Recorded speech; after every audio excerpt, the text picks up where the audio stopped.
Hello friends, welcome back to our YouTube channel Chambal GS academy पर। Friends, आज की इस क्लास में हम बात करेंगे पंचवर्षीय योजनाओं के बारे में। आज की इस क्लास में पंचवर्षीय योजनाओं से संबंधित कंप्लीट इन्फॉर्मेशन आज की इसी क्लास में खत्म करेंगे। सो दोस्तों, यह क्लास है वो आपके आने वाले सभी एग्जामों के लिए बहुत ही महत्वपूर्ण होने वाली है, इसलिए फ्रेंड्स वीडियो को बिना स्किप किए अंत तक जरूर देखिए। आइए इसमें सबसे पहले हम बात करेंगे कि पंचवर्षीय योजना की शुरुआत कब हुई। तो पंचवर्षीय योजना की शुरुआत सर्वप्रथम 1928 में सोवियत संघ में जोसेफ स्टालिन द्वारा पंचवर्षीय योजना की शुरुआत की गई। इसके बाद अन्य साम्यवादी एवं पूंजीवादी देशों में भी पंचवर्षीय योजना के स्वरूप को अपनाया गया। नेक्स्ट देखते हैं कि पंचवर्षीय योजना भारत की राष्ट्रीय एवं केंद्रीकृत योजना है तथा भारत के प्रथम प्रधानमंत्री जवाहरलाल नेहरू ने 1 अप्रैल 1951 को देश की पहली पंचवर्षीय योजना को संसद के समक्ष प्रस्तुत किया तथा पहली प्रथम पंचवर्षीय योजना थी वो समाजवादी मॉडल पर आधारित थी। इसके बाद देखते हैं कि भारत में योजना आयोग पंचवर्षीय योजना के कार्यान्वयन की देखरेख करता है, जिसकी स्थापना 1950 में की गई थी। नेक्स्ट देखते हैं कि योजना आयोग का नाम बदलकर 1 जनवरी 2015 को नीति आयोग कर दिया गया था। नेक्स्ट पॉइंट देखते हैं कि पंचवर्षीय योजनाओं का अंतिम अनुमोदन राष्ट्रीय विकास परिषद द्वारा किया गया, जिसकी स्थापना 1952 में की गई थी। अर्थात राष्ट्रीय विकास परिषद की स्थापना कब हुई? 1952 में। और राष्ट्रीय विकास परिषद पंचवर्षीय योजना का अंतिम अनुमोदन करता है। आइए फ्रेंड्स, इसके बाद हम बात करेंगे प्रथम पंचवर्षीय योजना के बारे में। तो प्रथम पंचवर्षीय योजना है वो कब से कब तक रही? 1951 से 1955 तक। इसमें देखते हैं कि प्रथम पंचवर्षीय योजना 1951 में शुरू हुई तथा प्रथम पंचवर्षीय योजना हेराल्ड डोमर समृद्धि मॉडल पर आधारित थी। नेक्स्ट देखते हैं कि इस योजना को भारत के प्रथम प्रधानमंत्री जवाहरलाल नेहरू द्वारा संसद में पेश किया गया था तथा प्रथम पंचवर्षीय योजना में कृषि व सिंचाई को प्राथमिकता दी गई थी। इसके बाद देखते हैं कि प्रथम पंचवर्षीय योजना के तहत 1952 में सामुदायिक विकास कार्यक्रम तथा 1953 में राष्ट्रीय प्रसार सेवा की शुरुआत की गई थी।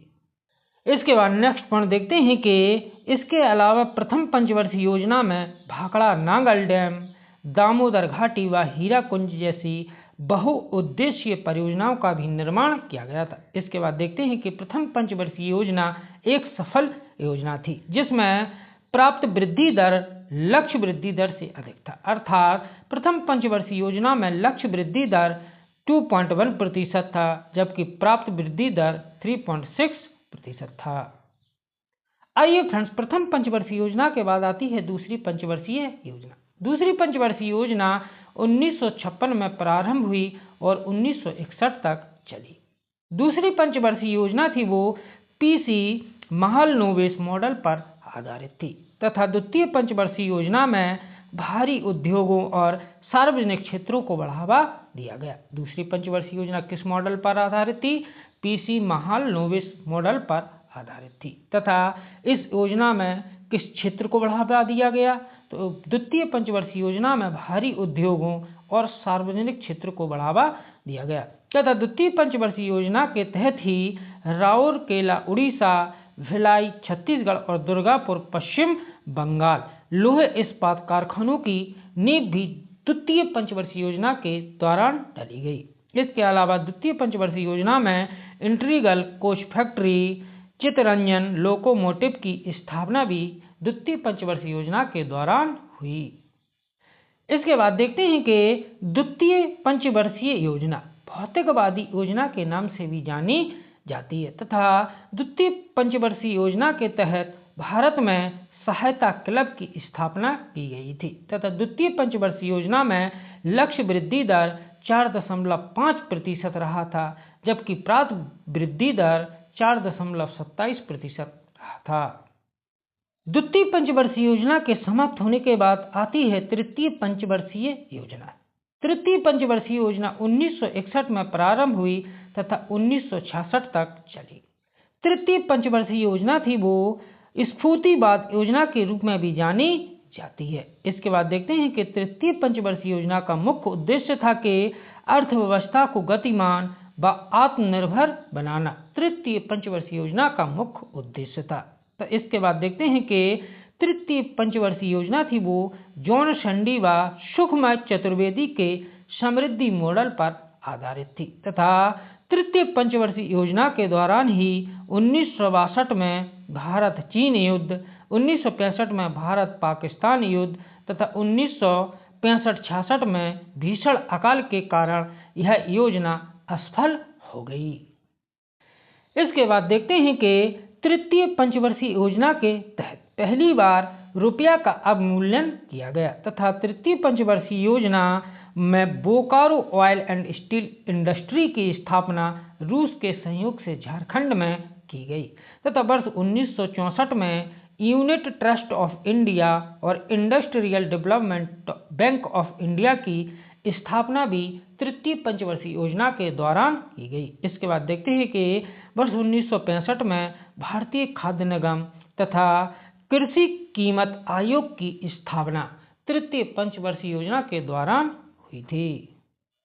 इसके बाद देखते हैं कि तृतीय पंचवर्षीय योजना के असफल होने के बाद भारत सरकार ने प्रथम, द्वितीय व तृतीय पंचवर्षीय योजनाओं में ट्रिपल डाउन थ्योरी का अनुसरण किया तथा यह योजना सबसे असफल योजना रही। तृतीय पंचवर्षीय योजना में लक्ष्य वृद्धि दर 5.6% रहा जबकि प्राप्त वृद्धि दर 2.4% रहा तथा तृतीय पंचवर्षीय योजना की असफलता के कारण 1966 से 1969 तक अर्थात 3 वार्षिक योजनाएं चलाई गईं। इस समय को योजना अवकाश कहते हैं तथा योजना अवकाश के दौरान ही 1966 से 1967 में हरित क्रांति की स्थापना की गई। तृतीय पंचवर्षीय योजना के बाद आती है चौथी पंचवर्षीय योजना। चौथी पंचवर्षीय योजना 1969 में लाई गई तथा यह कब तक चली? 1974 तक चली। चौथी पंचवर्षीय योजना का मुख्य उद्देश्य था कि स्थिरता के साथ आर्थिक विकास और आत्मनिर्भरता की अधिकाधिक प्राप्ति चौथी पंचवर्षीय योजना का मुख्य उद्देश्य था तथा इस योजना के उपाध्यक्ष डॉक्टर आर गॉडगिल ने चौथी पंचवर्षीय योजना का प्रारूप तैयार किया था तथा जुलाई 1969 में 14 राष्ट्रीय वाणिज्य बैंकों का राष्ट्रीयकरण भी चौथी पंचवर्षीय योजना के दौरान किया गया तथा इसके पश्चात वर्ष 1974 में पहला नाभिकीय परीक्षण स्माइलिंग बुद्धा भी चौथी पंचवर्षीय योजना के दौरान किया गया।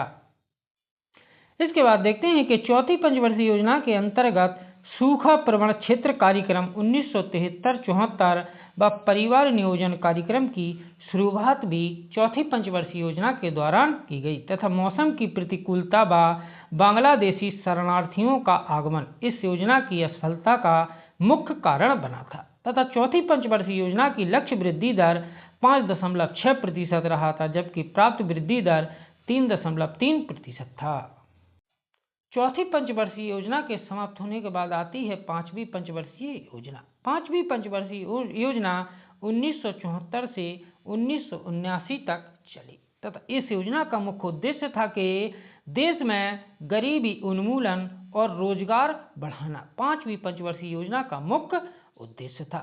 इसके बाद देखते हैं कि वर्ष 1978 में मोरारजी देसाई के नेतृत्व वाली जनता सरकार के सत्ता में आने के बाद इस योजना को 1 वर्ष पूर्व ही बंद कर दिया गया था। इसके बाद देखते हैं कि यह योजना डीपी धर मॉडल पर आधारित थी। पांचवी पंचवर्षीय योजना किस मॉडल पर आधारित थी?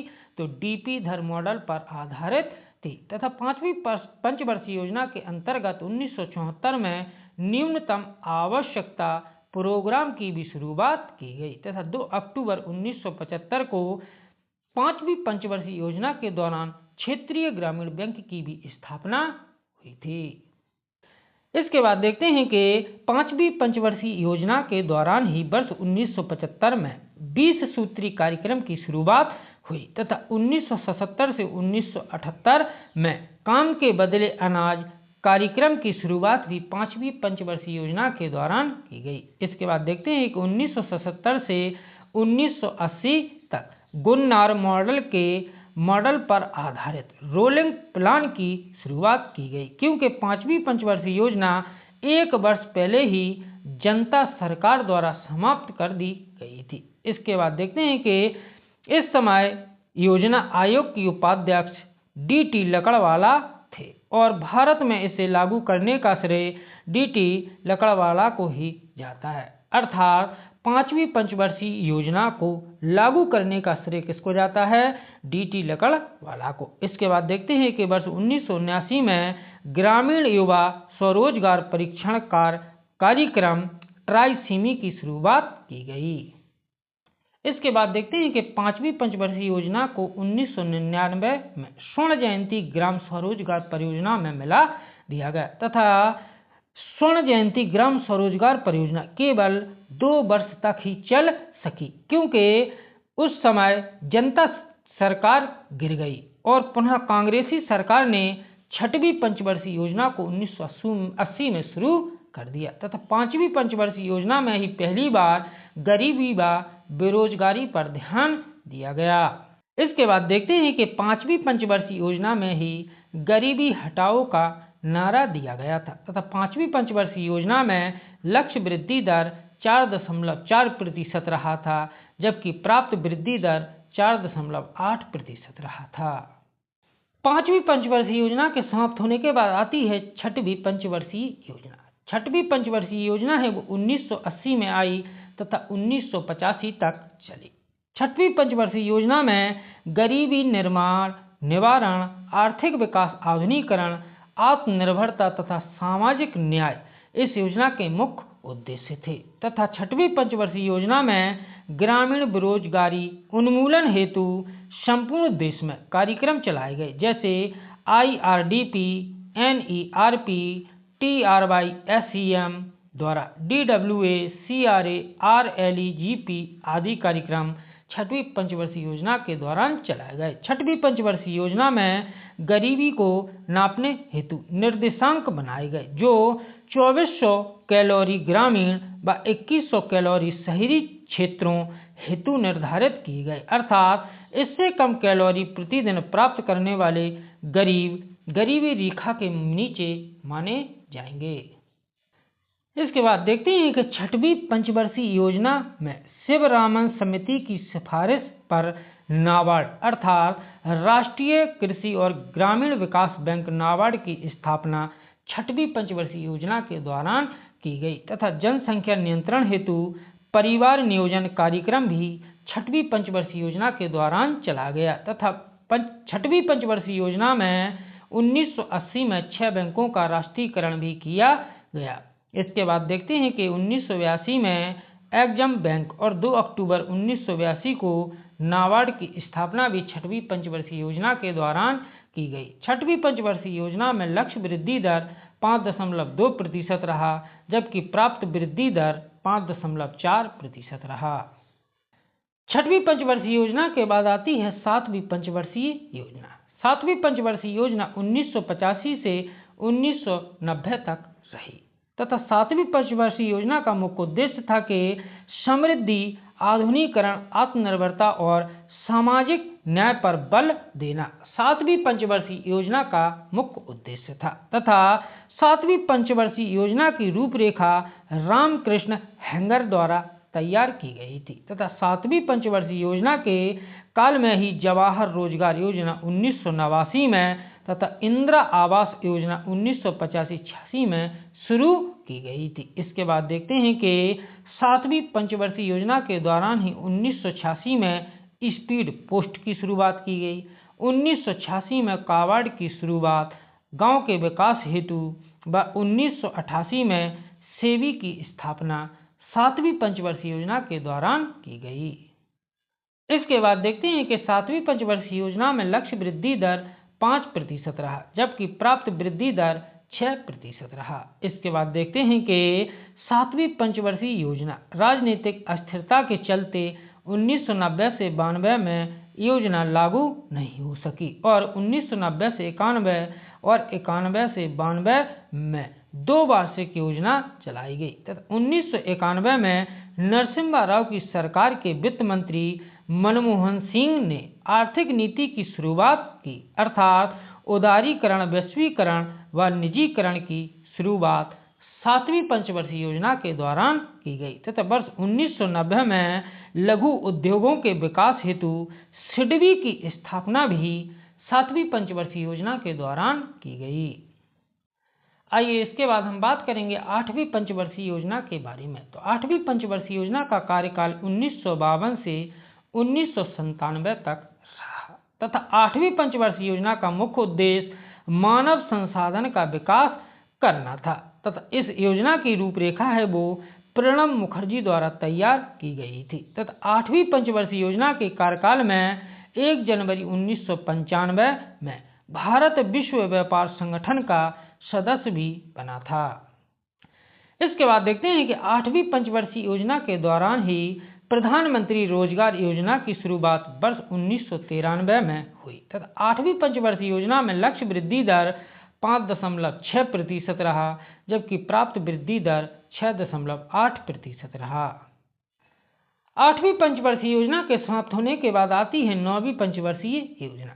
9वीं पंचवर्षीय योजना का कार्यकाल 1957 से वर्ष 2002 तक रहा तथा 9वीं पंचवर्षीय योजना का मुख्य उद्देश्य सामाजिक न्याय व समानता के साथ आर्थिक समृद्धि 9वीं पंचवर्षीय योजना का मुख्य उद्देश्य था तथा 9वीं पंचवर्षीय योजना में जीवन, स्वरोजगार सृजन, आत्मनिर्भरता व क्षेत्रीय असंतुलन जैसे 4 क्षेत्रों पर विशेष बल दिया गया तथा 9वीं पंचवर्षीय योजना में लक्ष्य वृद्धि दर 7.9% रहा, जबकि प्राप्त वृद्धि दर 6.8% रहा।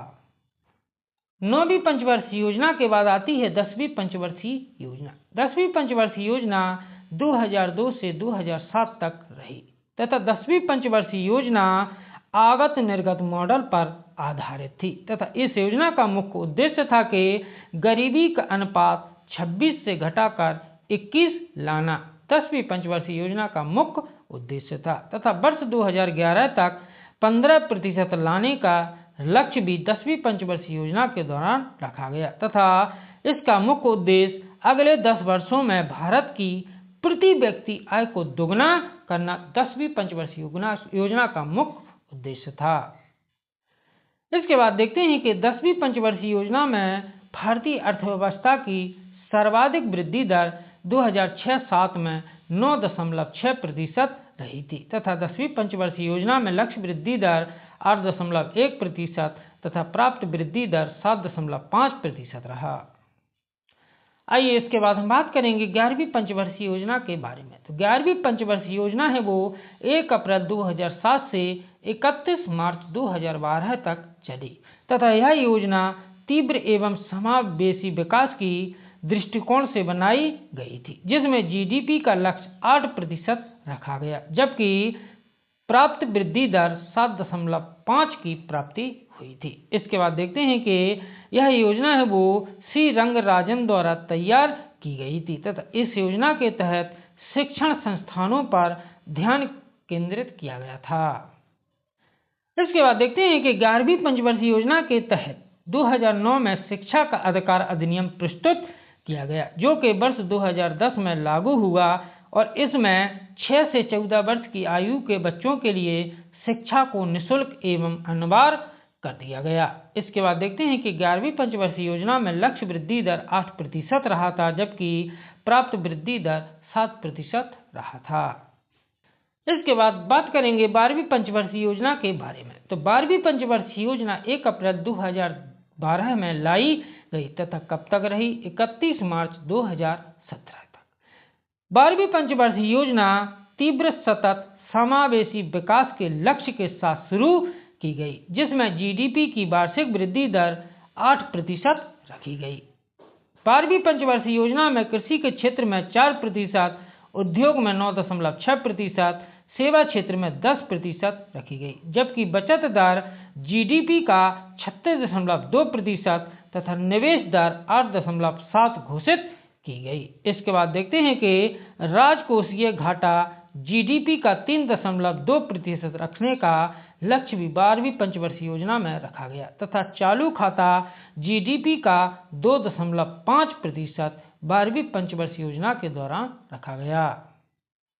इसके बाद देखते हैं कि थोक मूल्य सूचकांक की औसत वृद्धि 4.5 से 5% तक सीमित करने का लक्ष्य 12वीं पंचवर्षीय योजना के दौरान रखा गया तथा 12वीं पंचवर्षीय योजना का उद्देश्य निर्धनता में 10% की कमी लाना था तथा 12वीं पंचवर्षीय योजना अंतिम पंचवर्षीय योजना थी तथा इसके स्थान पर वर्तमान में नीति आयोग थिंक टैंक के रूप में कार्य कर रहा है। इसके बाद देखते हैं कि 12वीं पंचवर्षीय योजना में लक्ष्य वृद्धि दर 9% रहा था जबकि प्राप्त वृद्धि दर 8% रहा था। आइए फ्रेंड्स, इसके बाद पंचवर्षीय योजनाओं से संबंधित कुछ महत्वपूर्ण तथ्य देखते हैं। तो इसमें देखते हैं कि पंचवर्षीय योजना को अंतिम मंजूरी राष्ट्रीय विकास परिषद द्वारा दी जाती है तथा भारत की प्रथम पंचवर्षीय योजना का मुख्य लक्ष्य था कि कृषि क्षेत्र का विकास किया जाए। इसके बाद देखते हैं कि भारत में गरीबी हटाओ का नारा 5वीं पंचवर्षीय योजना के दौरान दिया गया तथा भारत में मिश्रित अर्थव्यवस्था को दूसरी पंचवर्षीय योजना में लाया गया। इसके बाद देखते हैं कि योजना अवकाश तृतीय पंचवर्षीय योजना के पश्चात घोषित हुआ तथा जवाहर योजना की शुरुआत 7वीं पंचवर्षीय योजना में की गई। इसके बाद देखते हैं कि रोजगार मापने हेतु मानक अपनाया गया 6वीं पंचवर्षीय योजना में 15 वर्ष की अवधि को ध्यान में रखकर बनाई गई योजना थी वो 6वीं पंचवर्षीय योजना थी। इसके बाद देखते हैं कि तृतीय योजना में सर्वाधिक बल कृषि के क्षेत्र पर दिया गया तथा न्यूनतम आवश्यकता कार्यक्रम की शुरुआत 5वीं पंचवर्षीय योजना के दौरान हुई तथा भारत की कृषि वृद्धि दर सर्वाधिक 4थी पंचवर्षीय योजना के दौरान रही। इसके बाद देखते हैं कि किस योजना के दौरान आपातकाल लगाया गया, व नए चुनाव हुए और जनता पार्टी की सरकार चुनी गई। यह सब 5वीं पंचवर्षीय योजना के दौरान हुआ। इसके बाद देखते हैं यह वह कौन सी योजना है जो केवल 4 वर्ष तक चली, तो वह योजना है 5वीं पंचवर्षीय योजना। इसके बाद देखते हैं कि सबसे असफल पंचवर्षीय योजना तृतीय पंचवर्षीय योजना रही जबकि सर्वाधिक सफल पंचवर्षीय योजना 10वीं पंचवर्षीय योजना रही। यदि फ्रेंड्स वीडियो अच्छा लगे तो वीडियो को लाइक करें तथा चैनल को सब्सक्राइब करें जिससे नेक्स्ट वीडियो का नोटिफिकेशन आपको आसानी से मिलता रहे। जय हिंद, जय भारत।